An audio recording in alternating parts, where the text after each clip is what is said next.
नमस्कार, स्वागत है आपका आपकी खबर में। भारतीय संस्कृति के साहित्य में और वेद में, पुराणों में और ऐसे उपनिषदों में इतने ज्ञान के भंडार छिपे हुए हैं जिस पर अनेक ऐसे पुष्टि हुई है। विदेशी वैज्ञानिकों ने पुष्टि किया है कि भारतीय साहित्य में विज्ञान के अनेक रहस्य छुपे हुए हैं। अब तो काफ़ी ऐसे रहस्य हैं जो हम लोगों के सामने भी आने लगे हैं। हमें याद है 2000 का वो दिन जिस समय जर्मनी के एक DD1 दिखा रहा था उस समय, और जर्मनी के एक विशेषज्ञ थे यानी एक साइंटिस्ट थे। वो कहते थे कि जो माता सीता हैं, जब उनको रावण अपहरण करने के लिए आया तो जब माता सीता बाहर निकलती थी तो आग नहीं जलती थी, जो लक्ष्मण रेखा लक्ष्मण जी ने खींचा था। लेकिन जब रावण प्रवेश करता था तो जल जाता था। वह भी शायद रामायण देख रहा था तो उस साइंटिस्ट ने सोचा कि लाओ मैं इस पर शोध करता हूं कि ऐसे कौन से तत्व थे कि ये जलता था नहीं जलता था। जब उसने उस तत्व की खोज की और जब DD1 पे मैंने देखा तो बता रहा था कि इसकी प्रेरणा मुझे रामायण से मिली, और रामायण में जब मैंने दृश्य देखा तो मैंने ऐसे किया। ठीक इसी प्रकार का एक दृष्टांत आता है हरबंस पुराण में। मेरी इच्छा हुई कि मैं आप सभी दर्शकों तक वो दृष्टांत पहुंचाऊं। अक्सर हम लोग ये कहते हैं कि पन बिजली परियोजनाएं हैं, अक्सर हम कहते हैं मोटर चला दो पानी आ जाएगा, ऐसा करते हैं ना। और हमें लगता है ये सारी की सारी चीज़ें आधुनिक विज्ञान और आधुनिक विज्ञान के स्रोत यानी बाहर के लोगों ने हमें सब कुछ दे दिया है।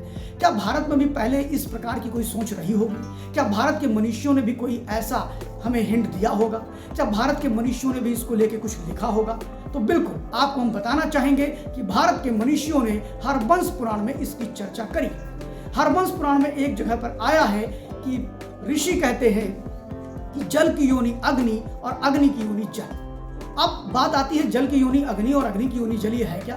तो जल की योनि अग्नि का मतलब ये होता है कि जब हम अपने घर में मोटर से पानी भरने का प्रयास करते हैं तो जैसे ही हम मोटर के स्विच को ऑन करते हैं तो उसमें से अग्नि यानी अग्नि हुई ना, ऊर्जा निकली अग्नि, तो वो अग्नि निकली और उससे फिर जल निकला, तो यानी जल की योनि अग्नि हो गई।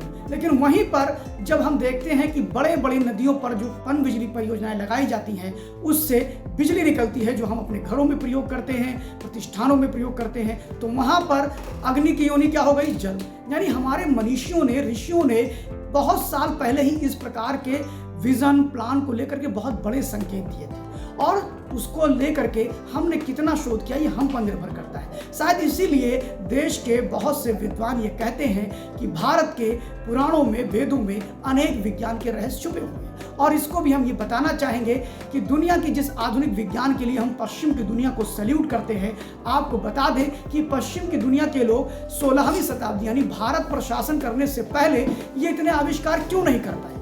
इनके पास इतना ज्ञान क्यों नहीं था? क्योंकि जब ये भारत में आए इन्होंने भारत के साहित्यों को लूटा और इसको ले जाकर कर ब्रिटेन में रखा, अन्य जगह पे रखा, तब पश्चिम के लोगों की विज्ञान के प्रति जो इतने बड़े बड़े आविष्कार हुए वो करना प्रारंभ किया। इसका मतलब था कि उन्होंने हमारे साहित्यों का अध्ययन बड़ी गंभीरता से किया और एक एक विषयों के तह तक जाने का प्रयास किया। जैसे मैंने अग्नि की योनि जल और जल की योनि अग्नि के तह तक जाने का प्रयास किया, ऐसे ही जो विद्वान लोग थे पश्चिम के, उन्होंने भी ऐसे शोध किए और अनेक आविष्कार किए। सिर्फ मेरा इतना कहना है कि जो हरबंस पुराण है उसमें यह दृष्टांत था, और इस दृष्टांत से सिद्ध हो जाता है कि भारत के ऋषि मुनियों ने अपने वेदों में अपार खजाने दे रखे हैं और बहुत से वैज्ञानिक सिद्धांत को उन्होंने सजो करके रखा है, जिसको भारत की भावी पीढ़ी को पढ़ना चाहिए और ऐसे ही अनेक सिद्धांतों पर शोध करके भारत को दुनिया का नंबर 1 आविष्कारक देश बनाना होगा।